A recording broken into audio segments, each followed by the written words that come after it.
Wondering if there's anything that you shouldn't really splurge on? There are. Stay tuned to find out.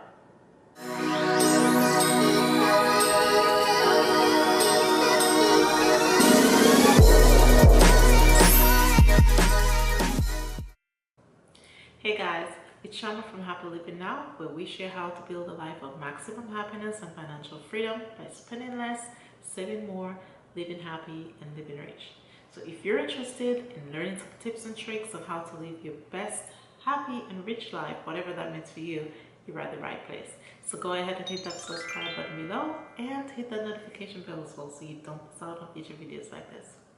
Alright guys, so in this video we're talking about items that you shouldn't splurge on, or items that you probably should try to spend as little on as possible. So let's dive right in. The first thing that you probably should not splurge on is a car.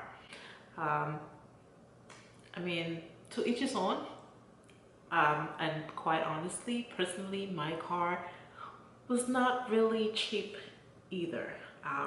And that will be a story for another time.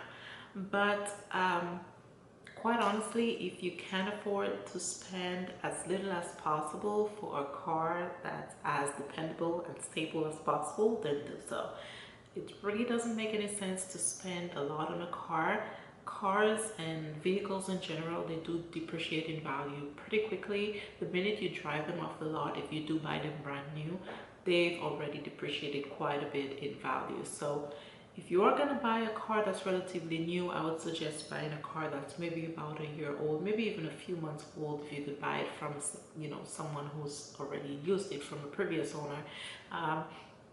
But I would say a car is something that you probably do not want to splurge on. Item number 2, expensive home decor. I don't really buy expensive home decor. I do like my place to look nice, but if there are items that I love and it does come with a hefty price tag rather, I would try to search on Pinterest. I would try to surf Google to find out whether or not there are any cheaper alternatives, or if I could even make the item to look like what I wanted for a cheaper price. Oftentimes, of course, you want to, you know, take into consideration the amount of time that you may have to invest if you're going to go the DIY route, but it's quite fun sometimes to make your DIY decor. And I've actually done a couple DIY pieces like for storage and whatever, and I'll link the videos so that you could check them out if you're interested. But I often like DIY stuff as much as I can. It just brings out the creative side of me. So if there is home decor that I love, that it's too pricey, I bet you I'm either gonna look for a less pricey alternative or just go ahead and DIY it myself. Okay, item number 3 that you shouldn't splurge on are designer items in terms of like clothes and clothing accessories and stuff like that. I don't personally go for designer items. I rather quality over designer and brand. So I'm gonna go ahead and look for something that I know for sure it's gonna be good quality and last me a very long time rather than the brand. Basically, quite honestly, I feel like designer items, the price tag on designer items and brand name items are just, I don't feel they're justified in any ways, to be honest with you. Because you may have a plain shirt and you may have a shirt that's from, I don't even know, like, what are the good brands out there? I don't know, but I can't really think of any off the top of my head right now, but the same shirt, just with a label, maybe marked up like even 100% more, 200% more than a regular shirt. Doesn't make sense in my perspective. It's not really justified. So I rather skip those. At the end of the day, if you can't afford to lose it, you probably shouldn't spend on it. Okay? So when it comes to designer items, if you know you're going to be pretty upset if you happen to lose the item and you may not be able to quickly replace it right away, then my suggestion would be not to buy it. But again, to each his own. So the fourth thing that you probably shouldn't splurge on are books. I like to read, and so buying books could come out to be pricey depending on how often you're buying books. So if you're someone who loves reading, or you're looking to maybe get into reading, I would say try not to splurge on books. The alternative would be to get a library card. Go to your local library. Oftentimes, I believe, I want to say at least for my library, I got a library card and that was free. I didn't have to pay anything for that. And you could access all the books. You could access even DVDs and movies. You could access audiobooks as well from your library's audio library. So these are things you want to explore, but I would say books, try not to splurge on them, try not to spend for them. If you do have to end up buying books, I would say try cheaper alternatives. So try your local thrift stores, try places like Goodwill and garage sales, or try to buy them for as little as possible. I've bought books before, and I've bought books from the Dollar Tree for $1, and they turned out to be pretty good reads. So, you know, if you do have to spend money on books, try to find them for as cheap as possible. Okay, another item that you shouldn't splurge on, or you should try to spend as little money on as possible, mani-pedis. Gosh, I don't spend money on mani-pedis. The only way I spend money for my manicures and my pedicures is the money I spend to get my nail polish. I could be a little, you know, crazy hoarder. Well, not hoarder, but I do like nail polishes. I don't have that many, but I tend to, every time I go to the drugstore or whatever and I see a cute nail polish, I'll pick it up. So I kind of have a weakness there, but I don't spend money on mani-pedis.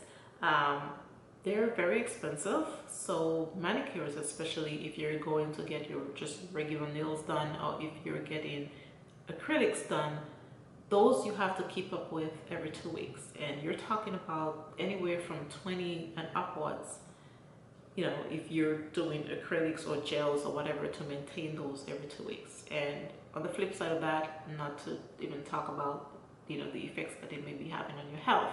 So I don't do mani-pedis. I used to. Way back in the day, I used to do my nails. I used to get gel nails done.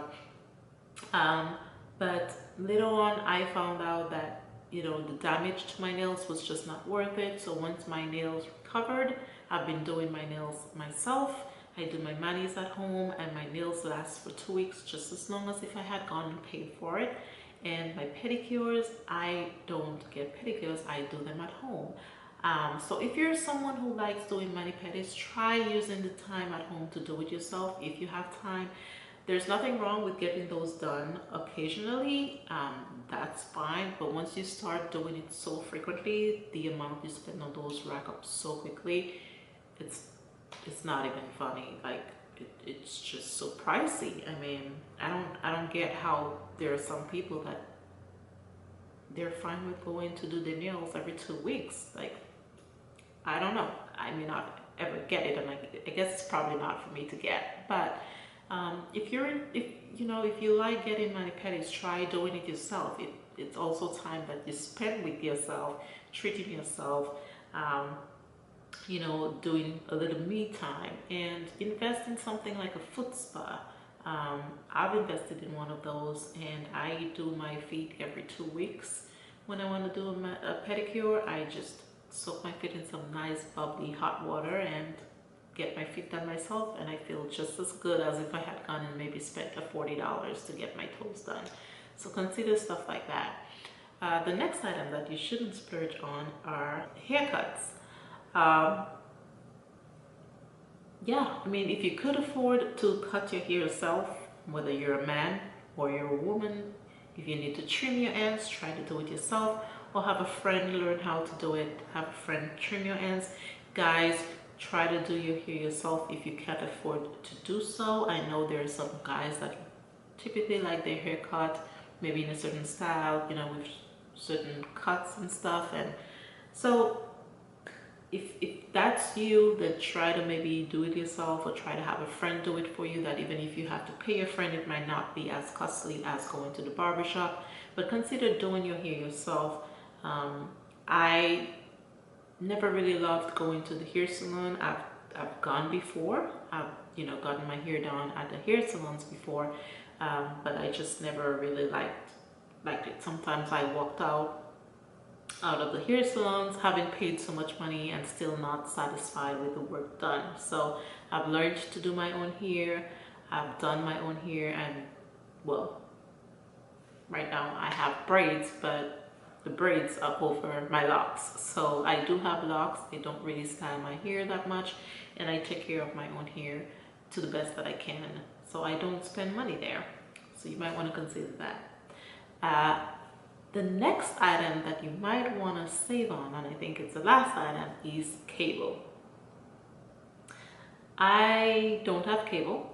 I think we got rid of cable a couple years now, to be honest with you, because the price tag was just too hefty.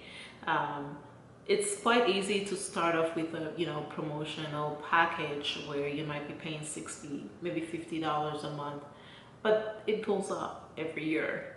And then before you know it, you're paying like $300 for a cable package.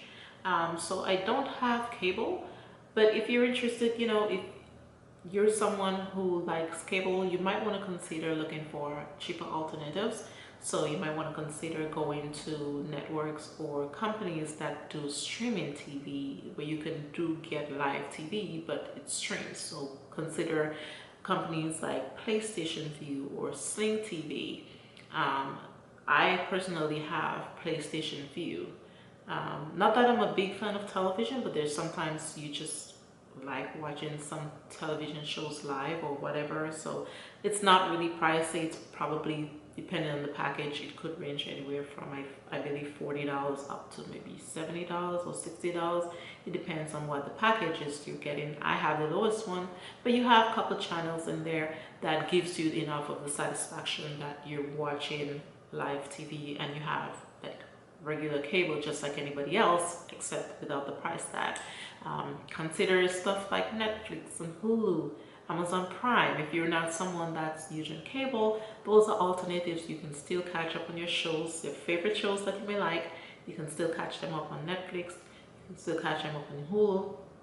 Even some of the networks that some of these shows may air on, like NBC and ABC, you might be able to go to their websites and catch up on your shows as well, and watch them there. So yeah, so these are the items that I have that you shouldn't splurge on, or at least should spend as little on as possible. I hope you guys enjoyed the video. Leave a comment down below. Let me know if these are items that you already do not spend on, or if you have any more items that you actually did not spend money on. Drop me a comment down below. Let's keep the conversation going. I hope you guys enjoyed the video. If you did, go ahead and leave a thumbs up, and go ahead and share it as well so your friends could see it as well. And if you haven't already, go ahead and subscribe and hit that notification bell as well so you don't miss out on my future videos. Until next time, continue to be you, be unique, and be the master of your life's masterpiece. Bye guys.